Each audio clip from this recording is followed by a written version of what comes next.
শ্ৰীভূমি জিলাৰ পাথাৰকান্দিৰ এখন উচ্চ মাধ্যমিক বিদ্যালয়ত ভোটৰ আতংক।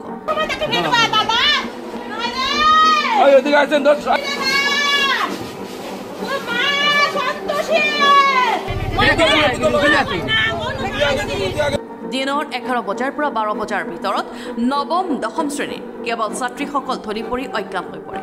প্ৰায় প্ৰতিদিনে বিদ্যালয়ত সৃষ্টি হৈছে হুলস্থুলীয়া পৰিৱেশ। নমস্কাৰ সকলোকে। আপোনালোকৰ স্কুলৰ কথাটো মই গম পাইছোঁ, স্কুলত কেনেকুৱা কি হৈ আছে, কিন্তু কথাটো হ'ল এইটো আপোনালোকে যিটো কৰিব খুজিছে তেনেকুৱাকে মোল্লা আনি বা এনেকুৱাকে কৰি আপোনালোকে এইটো কৰিব স্কুলত নোৱাৰিব। এইটো পিছত এটা সমস্যা হ'ব, পলিটিকেলি বেলেগ এটা এংগলত যাব পাৰে। গতিকে আপোনালোকে যদি কিবা অসুবিধা হৈছে কোনোবা ল'ৰা ছোৱালীৰ, তেনেহ'লে আপোনালোকে ডক্তৰক দেখুৱাওক বা ঘৰত চিকিৎসা কৰক। যদি ডক্তৰ লাগে আমি ডক্তৰৰ টিম পঠাম। আৰু স্কুলত এইটো কৰিবতো অলপ দিগদাৰী হ'ব। আপোনালোকে এইটো নকৰিব স্কুলত। স্কুলত কৰিলে পিছত বহুত ডাঙৰ ঘটনা হ'ব, স্কুল বন্ধ হ'ব, হেডমাষ্টাৰৰ চাকৰিটো যাবই, পিছত বহুত ডাঙৰ ঘটনা হৈ যাব। আপোনালোকে স্কুলত এইটো একো নহয়, কেতিয়াবা হয় SKFJ বুলি এখন স্কুল আছিলে, তাৰে ষ্টুডেণ্টখিনিৰো হৈছিল, আমি ডক্তৰ পঠাইছিলোঁ, তাৰপিছত চব ঠিক হৈ গৈছে। গতিকে আপোনালোকে অলপ ধৈৰ্য ধৰক আৰু পাৰিলে ষ্টুডেণ্টখিনিক এটেণ্ডেঞ্চটো দি ঘৰত যাব দিলে, যদি কোনোবা গা বেয়া হয়। আৰু বাকী আপোনালোকে ঘৰত ভালকে চিকিৎসা কৰক আৰু ডক্তৰৰ টিম আমি আৰু এবাৰ পঠাম, ডিষ্ট্ৰিক্টৰ পৰা পঠাম, আৰু মই পাৰিলে অহা সপ্তাহত নিজে যাম। ঠিক আছে। হেল্ল' ছাৰ নমস্কাৰ, মই মিতুৰাণী দাস কৈ আছোঁ। মোৰ দেওৰৰ ছোৱালী এজনী পঢ়ে ইয়াত, এইটো কাৰণে আহিছে। সদায় এনেকুৱা ঘটনাটো হৈ থাকে। আমিতো ডক্তৰৰ কাছত ছোৱালীকেইটাক লৈ গৈছোঁ নহয়, ডক্তৰে চিকিৎসা কৰিব নোৱাৰে। এইবিলাক আকৌ এনেকুৱা ঘৰত আনি পেলাই পেলাই থ'ব লাগে, পাছত মোল্লা আনি পেলাই ঠিক কৰাব লাগে। এনেকুৱা সদায় হ'লেতো ষ্টুডেণ্টটো নাহে নহয় স্কুলত, স্কুলটো এনেও বন্ধ হৈ যাব।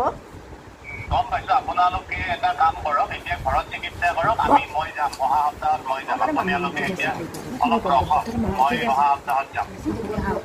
আপুনি আহক তেনেহ'লে, আপুনি আহি পেলাই চাই যাব এনেকুৱা। ঠিক আছে, মই অহা সপ্তাহত যাম। এইটো সপ্তাহটো মই নাথাকিম, মানে মই নেক্সট সপ্তাহত যাম। ঠিক আছে, আহিব আপুনি। আপুনি ছাৰ যেতিয়া আহিব তেতিয়া তেওঁলোকক মানে মাতি দিব। ধৰি পৰা ছাত্ৰীসকলক প্ৰতিদিনে লৈ যাব লাগে চিকিৎসালয়লৈ। অভিভাৱকসকলৰ মতে এয়া কোনো অশুভ শক্তিৰ তাণ্ডৱ। অন্যহাতে শিক্ষা বিভাগৰ মতে হয়তো বিদ্যালয়ৰ ছাত্ৰীসকল গৰম সহ্য কৰিব নোৱাৰি ধৰি পৰিছে। মুঠ কথাত এইখন বিদ্যালয়ত প্ৰতিদিনে ছাত্ৰীসকল অচেতন হোৱা ঘটনাৰ ফলত সৃষ্টি হৈছে হুলস্থলীয়া পৰিৱেশ। কেৱল ছাত্ৰীসকলৰ মাজত অস্বাভাৱিক কিছু আচৰণৰ বাবে বৰ্তমান চৰ্চাত আছে শ্ৰীভূমি জিলাৰ পাথাৰকান্দিৰ বেলবাৰী শ্ৰীকৃষ্ণ ৰাম উচ্চ মাধ্যমিক বিদ্যালয়। তারা ফোনের উপরে ফোন করলে আমার মেয়ে তারা স্কুলে বহুত রে বার পরীক্ষা দেওয়ান বাচ্চারে তোমরা স্কুল বন্ধ করাও না, তারা বন্ধ করাই না। ওই পরীক্ষা না দিলে বলে মেট্রিক পরীক্ষা দিত নাই। ওই দেখো বুঝছো নি এটা কে কইছে? ও তো সারে কইছো, ওই সারে কইছো আমার বুড়ি পরীক্ষা তাইছে ইয়ার এখন আমার বুড়ি ফিট হই গেছে। আমার বুড়ি কই, আমার বুড়ি কই। বেলবাড়ি শ্রীকৃষ্ণরাম হাই স্কুলে আমরা স্টুডেন্ট সকল পড়ে, ছাত্ররা পড়ে।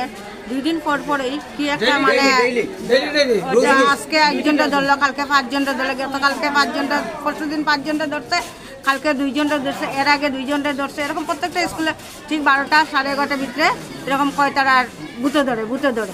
কিন্তু আমার যে মাননীয় হেডমাস্টার যে তাই এটা মানেন না, তাই কয় না এটা বাচ্চারা হয়তো গার্জিয়ানে না খাওয়াইয়া পাঠাইছে, এই কারণে টিচার ওটার তো প্রত্যেকটা বাচ্চারে কিতা গার্জিয়ানে না খাওয়াইয়া পাঠাই না। আজকে যে অতটা বাচ্চার যে কোনো রিক্সা নাই। এরপরে গার্জিয়ানটা ফোন করলো, গার্জিয়ান লইয়া গেল, মোল্লা দৌড়ার, কবিরাজ দৌড়ার, ডাক্তারের কাছে দৌড়ার, তাই কোনো রিক্সা না। এটা বাচ্চারা না খাইয়া হয়েছে বা বাচ্চারা কোনো নার্ভের প্রবলেম আছে বা সেই আছে কইয়া বাচ্চারা গার্জিয়ানের হাতে সমঝাই দিল। এখন গার্জিয়ান পক্ষ থেকে একটা আতঙ্কিত ভাব হয়ে গেছে যে আমরা বাচ্চারা কেমনে স্কুলে দিব, কোন পরিবেশে আমরা বাচ্চারা দিব। আজকে পাঠাইলাম, একটু পরে শুনবো বাচ্চা ফিটিয়া বাড়িতে আমরা লইয়া দিতে লাগে। এখন এটার প্রতিকার চাই। আমরা গার্জিয়ান পক্ষ থেকে জানাই যে স্যার তারা এখন আমরা লোকের সহযোগিতা হোক, কি করতে লাগে এটার প্রতিকার, যাতে এই ইয়ের থেকে বাচ্চারা বাঁচতে পারে। কি চাই আমরাও গার্জিয়ান পক্ষ থেকে আমরাও সাহায্য করবো, সাহায্য করে যাতে স্কুলটা যাতে সুন্দর সুষ্ঠুভাবে চলে, ওই চিন্তাধারা আমরা মাননীয় বিভাগ হেডমাস্টার লোক। প্রবলেম হয় রোজ দিন প্রবলেম হয়।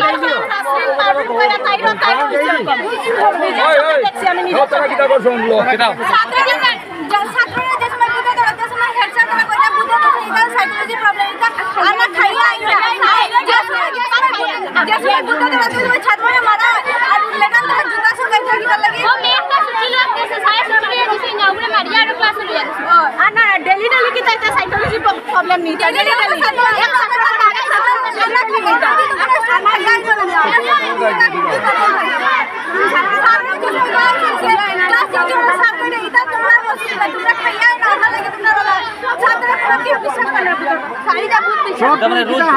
কেমন দেখছো এটা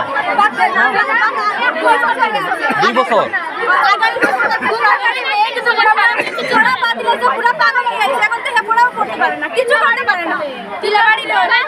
আমার মেয়ে তো বিলবাড়ি হাই স্কুল কি হয়েছে গতকালকে? গতকালকে তো পরীক্ষা দিতে আইছে, আওয়ার পরে তো অসুস্থ আছিল, পরীক্ষা দেওয়ার পরে বুথে ধরছে, ধরিয়া তো অসুস্থ হইয়া তারপরে মসজিদে লইয়া গেছে, মোল্লা দেখান গেছে, এখন ডাক্তার দেখাইতে লাগবো, বর্তমানে অসুস্থ আছে। শুধু আপনার মেয়েরা ধরছে নাকি? আমার মেয়ে না স্যার, আগের থেকে হইতে আছে। আর ঘটনা কত বছর ধরে যায় ঘটনা? ঘটনা তো ধরিলাম আমি আগে বাইরে আসছিলাম, 1.5 বছর মতো বাড়িতে আইছি, আওয়ার পর থেকে শুনি আর কোন ক্লাসে এই ঘটনাটা হয়েছে? ক্লাস তো আপনার 6-এ ওর, 9-এ ওর, 10-এ ওর। আচ্ছা, মানে ঘটনাটা হওয়ার পরে কি তার? হ্যাঁ, ঘটনাটা হওয়ার পরে তো স্যার মানে মুখে দিকে ফেনাটে না আইয়া মানে মানুষ সিরিয়াস ওইটা বুঝতেই স্যার। আপনার বুথকে কিরকম বুঝলেন? এটা তো ধরে নেন মোল্লায় চিকিৎসা করার পরে একটু দেখা যায়, কালকে তো দাঁত কফাট আসিল, মোল্লায় ফু দেওয়ার পরে দাঁত কফাট করছে, তারপরে তো এখন অসুস্থ আছে, ডাক্তার দেখাইতে। আমি তো ওইটাই কারণে আইছি স্যার, স্যারের কাছে বুঝা পড়ালে এখন আমার মেয়ে ডাক্তার দেখাইতে লাগবো, মোল্লার টাকা দিতে লাগবো, ওর টাকাটা বই দিতাম, আমি তো হাজিরা কাজ করি। কি করলে ভালো হইব স্যার, সব গার্জিয়ান মিলিয়া, স্যার তারা মিলিয়া সব একটা কিছু আলোচনা করলে তো ভালো, যেরকম জিনিস সুন্দর। আমাদের স্কুলে তো গরম দিনে আর কি মানে ছাত্রীরা ফিট হওয়ার পরে আমরা গার্জিয়ান কল করি, তখন গার্জিয়ান আইয়া নেই, তারপরে কোনো সময় তারা একটা অ্যাক্টিভিটিস করে, যেমন শীতকাইট দিব, তারপরে মানে শরীরে শক্তি দেখাইব, এরকম করে তারপরে গার্জিয়ানরা তো তারা লইয়া যায়, নিয়া মানে মেডিকেল দেখায়, তারা মেডিকেল দেখানোর পরে তারা মানে কোন ডাক্তারে এটা ডাক্তারের ব্যাপার নাই, এটা মানে বুথ লাগছে মোল্লার ব্যাপার, ওগুলা করি। আমরা তো যে কোনো কিছু গভর্নমেন্ট স্কুলে তো আমরা নিজের ইচ্ছায় কিছু করতে পারি না, যার জন্য আমরা তো এইগুলা আমরা হায়ার অথরিটিরে জানাইছি। হায়ার অথরিটি গত মাস আমরা জুন মাসের লাস্টে 2জন MBBS ডাক্তার পাঠাইছি, সব ছাত্ররে চেক আপ করছে, ভালো করে চেক আপ করছে, এরপরে চেক আপ করিয়া ওষুধ তারারে দিয়া গেছে, আর হয়েছে নেক্সট আমরা অক্টোবরও আমরা আবার চেক আপ করবো। এখন কয়েকদিন ধরে আর কি একটু বেশি মানে ডেইলি 1-2জন এরকম হয়ে যায়, যার জন্য মানে গার্জিয়ানের মধ্যে একটা আতঙ্ক যে স্কুলে আমরা বাচ্চারা যে দিতাম এটা তো ভূতে ধরিলায়, এরকম করিলায়। আমরা কালকে সব গার্জিয়ান আইসলা, আর পরে আমরা তারা আমার higher authority inspector of school স্যারের সঙ্গে যোগাযোগ করছি, তাইনও তারারে সুন্দরভাবে বুঝাইয়া দিছইন যে স্কুলে তো কোনো ধরনের মোল্লা নিয়া আর পুরোহিতা নিয়া এই সেইগুলা তো করা যাইত না, গতিকে আমরা লাগে আরও ভালো doctor, joint director of health থেকে আমরা ভালো ডাক্তার আরও পাঠাইয়া আমরা ইয়ে করবো। আর তাই আগামী সপ্তাহ স্যারে কইসইন যে তাই আগামী সপ্তাহ আইয়া তাই সব গার্জিয়ানের সঙ্গে মানে দেখা করবা। স্যার, একের পর এক ছাত্রী এরকম হচ্ছে, কোনো কিছু আমরা কিতাব হইতাম অন্য ক্লাসের তো অন না, বা ছেলেরার হয় না, 6, 7 এগুলা কম হয়, খালি বেশিরভাগ আর কি একটু 9 বা 10 ওরকম। তখন সেনে ওর এটা তো আমরা বুঝি না, ডাক্তার ছাড়া তো খেয়ে হইব, অন্যগুলা তো আমরা কোনো সময় ইয়ে করতে পারি না। স্কুল তো ব্যাপার, এখন তো তুমি এখানেও এরকম কিছু তো একটা প্রত্যেক কিছুর একটা প্রোটোকল আছে না গভর্নমেন্টের, আমরা তো আর প্রোটোকলের বাইরে যাইতে পারতাম না। তারপরে আমরা এখানোর যারা মানে এপি মেম্বার, তারপরে হাতারকান্দি ব্লক প্রেসিডেন্টর হাজব্যান্ডও আইসলা, হওয়ার পরে তারাও যোগাযোগ করছে, সিডিসির সঙ্গে যোগাযোগ করছে, আর ইয়ের সঙ্গে IS স্যারের সঙ্গেও যোগাযোগ করছে, তারাও কইয়া দিয়েছেন যে স্যার আইবা, তখন মানে সব কিছু বুঝাইয়া দিবা।